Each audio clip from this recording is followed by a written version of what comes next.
New Deep Dive. Okay, let's unpack this. For those of you who follow space exploration, far from home can mean different things. But today, we're talking about a journey where Earth really does become just this tiny, distant memory. hmm We're setting off on a deep dive into, well, a truly epic human effort. How we're learning to navigate the really empty parts of deep space autonomously. Yeah. And it's all thanks to NASA's amazing New Horizons spacecraft. Our mission today is to explore its latest, incredibly clever achievement.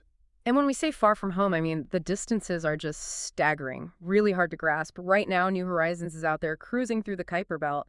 That's something like 700 million kilometers beyond Earth. 700 million, wow. Yeah, it's huge. To put that in perspective, that's like almost 5 times the distance from the Earth to the Sun, 4.7 astronomical units. And what's really fascinating here, the thing that often gets kind of overlooked, is that the biggest hurdle in deep space isn't just getting there, it's knowing exactly where there is once you've gone that incredibly far. That distance is just, Yeah. yeah, mind-boggling, like you said. Yeah. It makes you wonder immediately, I mean, how do you even orient yourself way out there? Your Earth-based GPS obviously isn't going to work. So how do you find your way when all the familiar stuff is gone and the usual navigation tricks just won't cut it anymore? That's our mission in this deep dive. To unpack the really smart solution New Horizons just showed off, why it's such a huge deal for future, interstellar travel, and what it means for your understanding of how we explore the cosmos. Right. The breakthrough is really in how they did it. The team used the probe's unique viewpoint way out there to take pictures of two nearby stars. Proxima Centauri, that's about 4.2 light years away from us, and another one, Wolf 378, which is nearly 8 light years away. And from where New Horizons was, these stars looked like they were in slightly different spots compared to how we see them from Earth. It's this phenomenon called stellar parallax. Basically, it's the apparent shift you see in a star's position when you change your position, like holding your finger out and switching eyes. Ah, okay. And here's where the clever part comes in, right?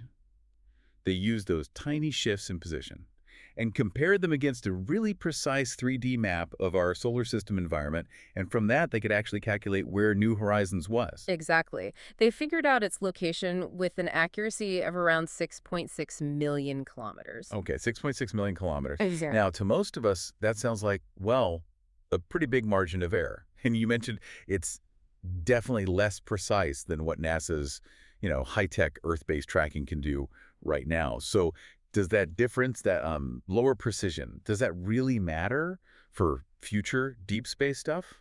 Or is it the autonomy itself that's the real prize here? Yeah, that's a really good question, and it gets right to the core of why this is so important. So while the precision isn't quite up there with Earth tracking yet, this demonstration is absolutely fundamental. It's proof of concept. Like Todd Lauer, one of the lead astronomers on this, said, paraphrasing a bit, knowing something works in theory is one thing, but actually showing, look, it works. That's something else entirely. Right, seeing it in action. Exactly. And if you connect this to the bigger picture, this kind of navigation becomes totally crucial for missions heading out into interstellar space, out there, talking back to Earth. The delay can be hours. So the spacecraft has to be able to operate on its own. Makes sense. What's also pretty remarkable is that New Horizons did this using its LORRI camera. Now, LORRI is mainly, it's a high-resolution camera for taking amazing pictures of planets, moons, things like that. It wasn't really designed for finding its own position. Huh.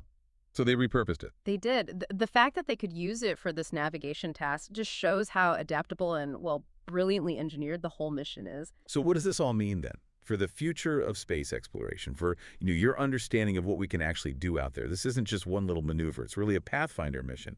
It's showing us the kinds of capabilities we'll absolutely need for those truly long-haul journeys. Just imagine a probe that can spot something unexpected, maybe an anomaly millions of miles away, and decide on its own to go check it out without having to wait hours for instructions from Earth. That's the real game changer here. Real-time adaptive exploration. Spot on. And New Horizons itself, launched way back in 2006. Gave us those incredible views of Pluto in 2015. Then the Kuiper Belt object Arrokoth in 2019. It just crossed 50 astronomical units from the sun back in May 2025, and it's still going strong. It is. It's in excellent shape. Enough fuel and power, apparently, to keep doing science into the 2040s. That's incredible longevity. It really is. So just to kind of summarize the core breakthrough, New Horizons proved it. It proved autonomous stellar navigation works, using that parallax effect to find itself millions of kilometers from home. Mm.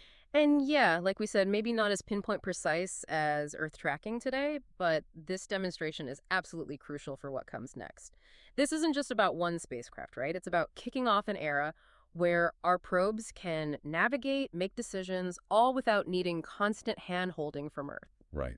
Cutting the cord almost. Pretty much. Freeing them up to explore those really, really distant places where the communication lag is just enormous, hours long. This is fundamentally important for the future of deep space exploration. And with that kind of capability, we're not just sending out a machine, we're sending out like an extension of humanity that can think on its feet, react, adapt, and find its own way through that vast interstellar silence. It really makes you wonder, doesn't it? What must it feel like for the scientists and engineers back here on Earth, knowing that thing they built is out there, literally navigating by the stars, charting its own course? NASA's even extended the mission, I read, to maybe 2028 or 2029. That's right. And New Horizons is actually expected to cross the heliosphere's termination shock. It's basically the edge, right? The gateway to interstellar space, Yeah, essentially. sometime in the late 2020s or maybe the 2030s. That boundary, the termination shock, it's where the solar wind from our sun dramatically slows down. It marks the very edge of our sun's kind of protective bubble. Once New Horizons crosses that line, it's truly an interstellar space. For real. And this whole achievement, this autonomous navigation, it allows for truly independent exploration. It lets humanity reach places that, honestly, were just science fiction before. So just think about that for a moment. Consider what it actually means for us, for humanity, to send something out into interstellar space knowing it can find its own way, charting its own path among the stars, exploring totally unknown territory all by itself. What kind of future does that sort of autonomy unlock for us? And what questions does it maybe raise about our own place in the universe? Just something to reflect on the incredible scale of what we're now capable of as we start to peek beyond our cosmic neighborhood.